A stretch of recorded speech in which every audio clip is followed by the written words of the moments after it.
Hi, good afternoon, guys, and welcome to today's edition of The Law and You. I am your host, yours truly, Shellon Washington, attorney at law, licensed in the state of New York, also licensed in my home country, Guyana, and in the Twin Island of Trinidad and Tobago. I welcome you to today's edition. Today, we'll be discussing medical malpractice issues. So today, we're going to be looking at cases where people are injured by a doctor or by a medical facility. And what should you do if you or a loved one has suffered any form of injury as a result of the negligence of a doctor and or a medical facility? Now, number one, I want you guys to know that not every single issue that occurs between a doctor and a patient or a patient and a medical facility could lead to potential compensation to you. But there's certain types of wrong. If a doctor or a medical facility does that, then it definitely means that you ought to be compensated. And then I'm going to tell you how you can get compensated. Now, the issue we're discussing today, please note that it's restricted to the jurisdiction that I'm referring to and not necessarily Guyana, because as you know, we don't have a specific claim in Guyana for medical malpractice, but we do have negligence claim in Guyana. So in Guyana, medical malpractice would fall under the broad umbrella of a tort, a negligence called under the umbrella of tort claims. But specifically in the jurisdiction of New York, you can claim medical malpractice as a major form of tort. It's a negligence claim. And this is a highly specialized area of law that we deal with in the state of New York. Now, let's say you're visiting a doctor and let's say you're going to a specialist for something very specific. Let's say that you believe that, your primary care doctor refer you to a specialized doctor because let's say you develop a mold on your skin and you don't know what the mold is. And your primary care doctor has run tests. They've looked at it and they said, you know what, we're going to refer you to a specialist, a skin doctor who specialize in detecting and diagnosing anything as it relates to the skin, including skin cancer. And your primary care physician sends you to that doctor who is specialized in dealing with this area of law. This area of medicine. You go to the specialist examines you, runs certain tests on you, and then at the end of the examination, the specialist determines that you're fine, you're perfectly healthy, and there's nothing else that they can do for you. They give you a clean bill of health and they told you you can go about your life. You go about your life and later on, in about a month or so, your skin start becoming worse and worse and worse to the point where it is affecting your daily life. It's affecting your quality of life. Then you develop pain in the skin and it starts to cause other issues and prevents you eventually from being able to go to work. Then at that point, you go back to your primary care physician. Your primary care doctor says, okay, I'm going to have to send you back to another skin doctor, or you can go back to the same one. You go back to the same skincare doctor who already examined you. That doctor, again, tells you there's nothing wrong and there's nothing they can do for you. But you realizing that there's something seriously wrong with you, decided that you want to get a second opinion, which is something that you should always do every time you have an issue and nobody could determine what is wrong with you. So you decide to go look for another doctor, maybe under your insurance or based on the referral of your own doctor. You go to the new doctor runs some tests, and the new doctor determines that you have skin cancer. At that point, when you recognize that you had this condition the entire time, it means that you may possibly have a claim against the first skin doctor that you went to.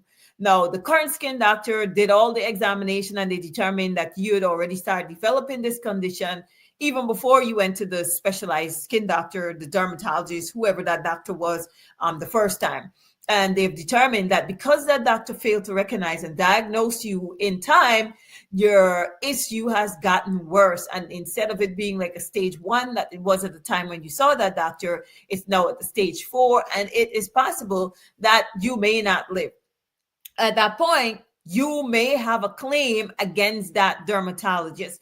The law allows you to sue somebody who specializes in the area of medicine, but the person failed to detect and to determine you had a medical condition at the appropriate time. They failed to interpret the test properly, or they failed to run the proper test to make a proper diagnosis of your condition. So they failed to diagnose you. And then if they fail to diagnose you as a result of that failure, your condition has gotten worse. And therefore, you need medical treatment now. You need to either take whatever form of advanced treatment that you can get for that condition. Now you're put to that cost to get that done. And maybe it's expensive, or maybe it's something that you can't do. If you, for some reason, you don't live, then your family would have a wrongful death claim against that doctor, because that doctor is considered a specialist in that area of medicine, and that doctor should have detected or should have determined that you had a problem. And the reason why I'm specialized, I'm making sure that I say specialist, is because if you end up going to the wrong doctor who is not specialized, you may not be able to claim, you may not be able to have a claim against that doctor, because that doctor don't have to, maybe the doctor wasn't sure of what they were doing because they're not specialized in that area of medicine. But as long as that doctor was specialized and should have known what he or she was doing, then you have a right to make a claim against that doctor. Another area in which you have a right to make a claim against a doctor, let's say a doctor is specialized in a particular surgery, a surgical procedure, and that doctor negligently performs that surgical procedure, in that the doctor left the surgical equipment in your body, like a sponge, or one of the equipment that they were using during that surgery was left locally in your body. If that happened, that's negligence. A doctor or whoever is performing that surgery has the right to use all caution and all due diligence to ensure that during that surgery, they take all the necessary steps to ensure that they remove all foreign objects from your body before closing up that area that they perform that surgery on.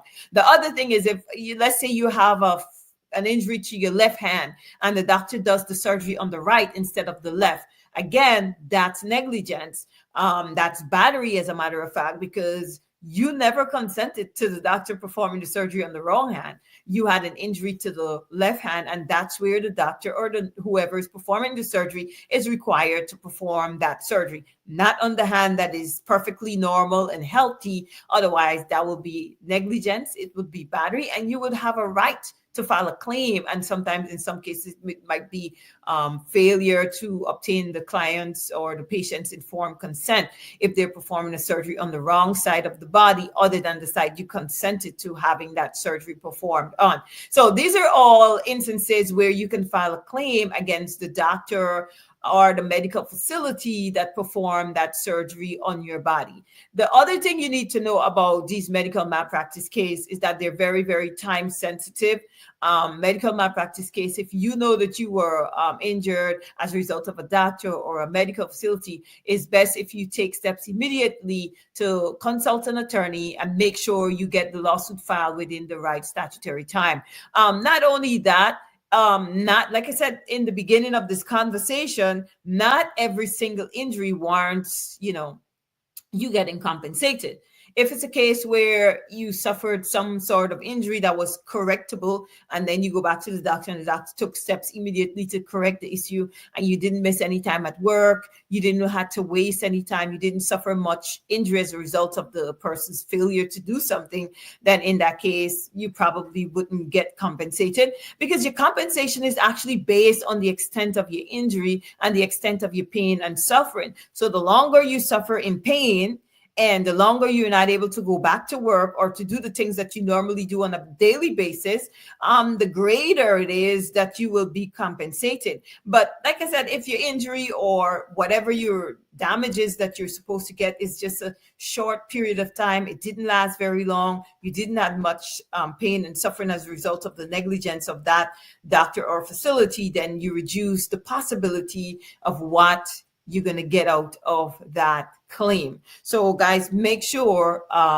you know this stuff. And if you believe that your loved one was injured, or in the case of some people die in the hands of a doctor or a nurse or a medical facility who took negligent steps or failed to take certain steps to ensure that that person was properly cared for. In that case where it's a wrongful death, you would have lost your loved one at the hands of a doctor or a nurse. But just know that it depends on several circumstances, including the age of the person who died, including the health status of the person also. So obviously, if you have an older, feeble person who have multiple comorbidity, the person had, let's say they have diabetes, blood pressure, high cholesterol, and the entire 9 yards of illnesses was on that person, and that person died as a result of something that the doctor or the facility would have failed to do, the question would be whether or not that failure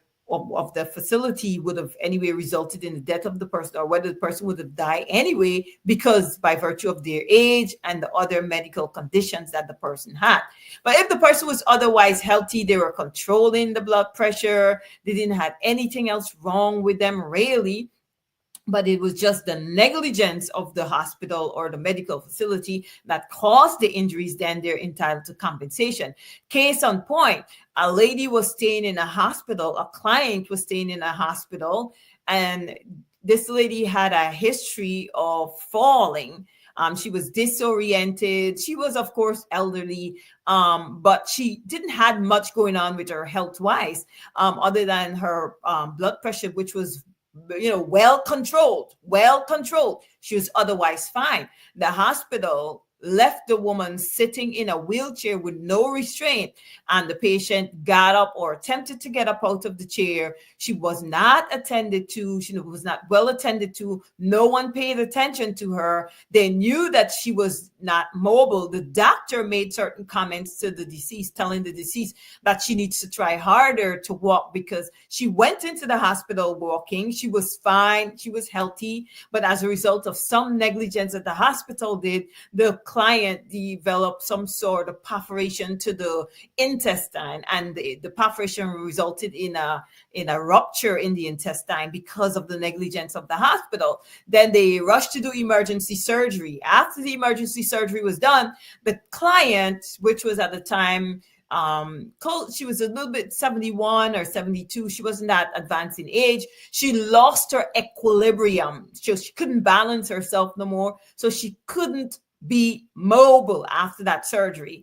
I'm not sure how that happens, how a surgery takes a person's balance off, but she was no longer able to balance herself, so she couldn't stand. The hospital, knowing these facts, left the woman sitting in a wheelchair unattended with no restraint whatsoever. The woman attempted to get up, fell on her face, broke her nose, she bled through it. And then at the end of the entire thing, she just deteriorated after that fatal fall, and then she died.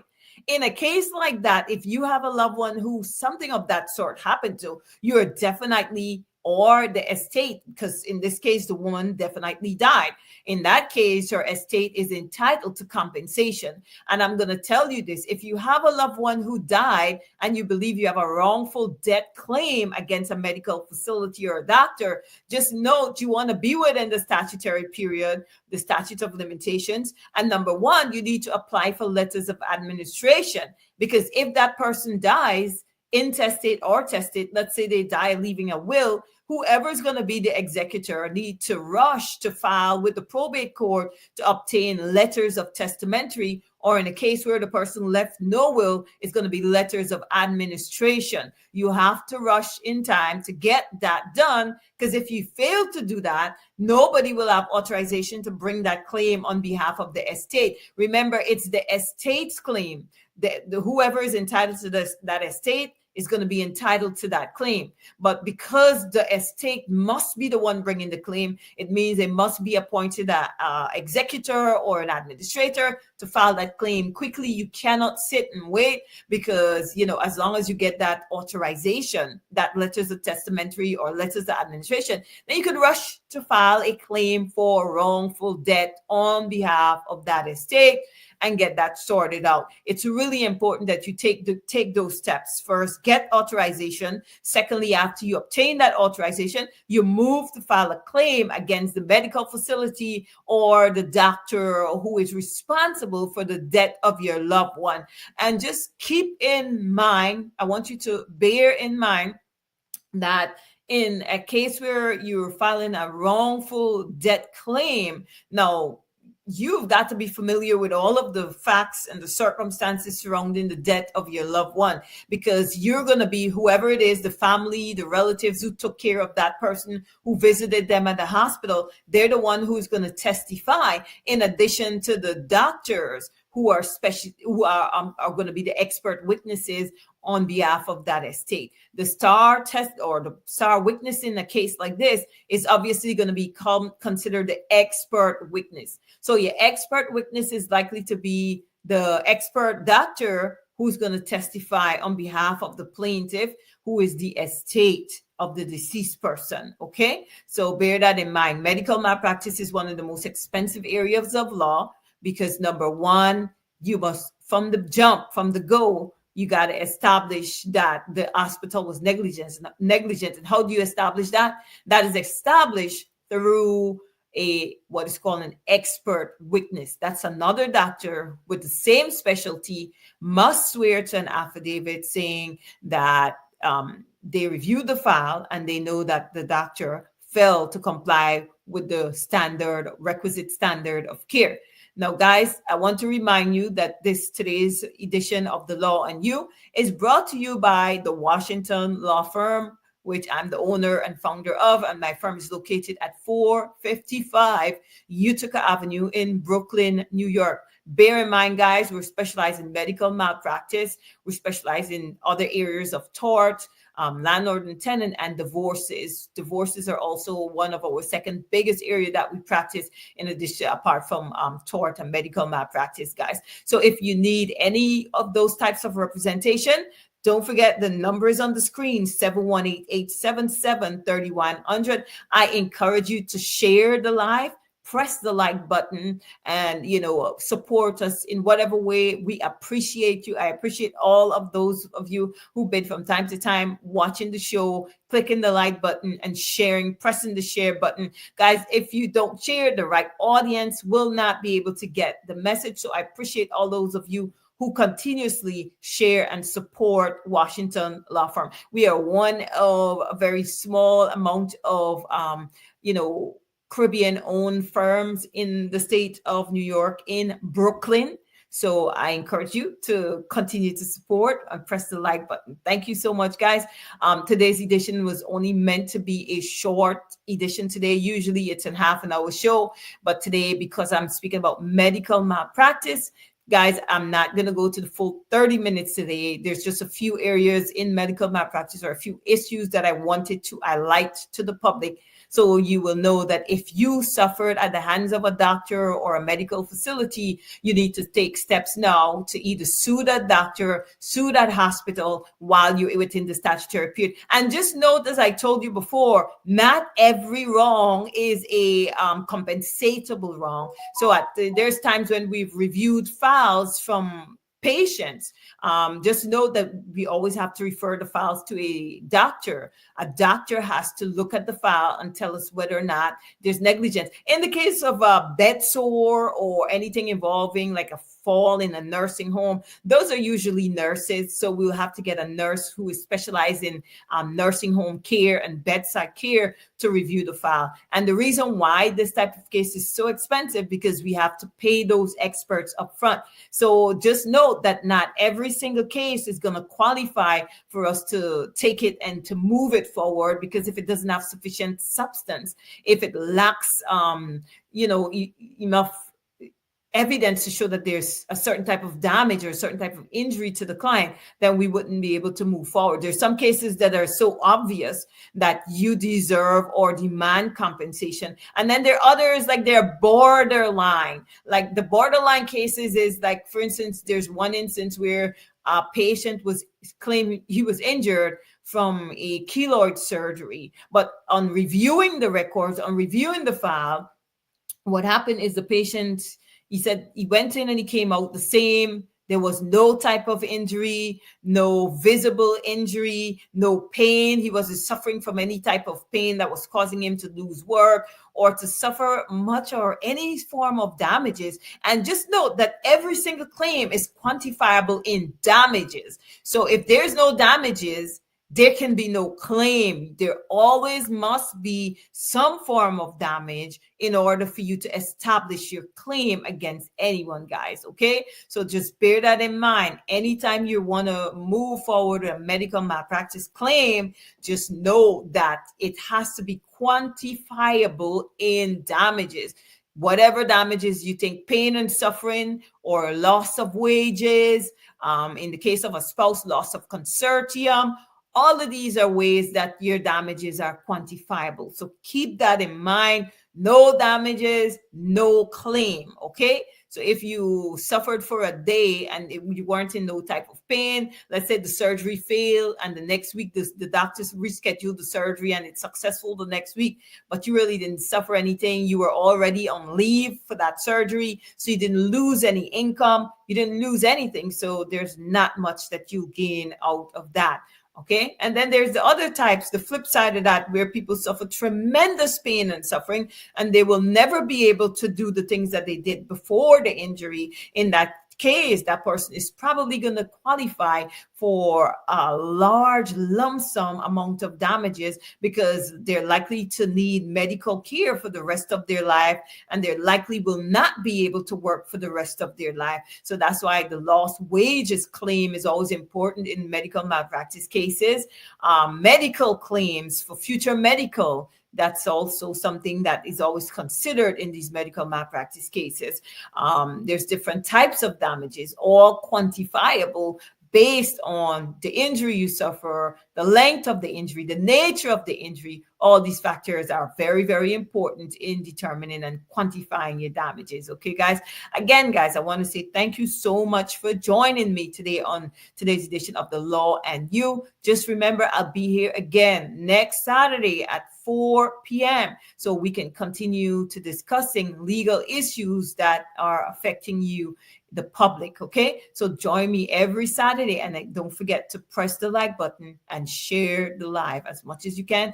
Thank you for your support. It's because of your sharing of the link and the likes and the support that is what keeps us bringing these editions to you, so you can learn how to navigate the system with the help and the information provided on these shows. Thank you so much. And I look forward to seeing you again on Saturday at 4 p.m. for another edition of The Law and You. Do enjoy the rest of your weekend, guys. Thank you so much. Enjoy. Thank you.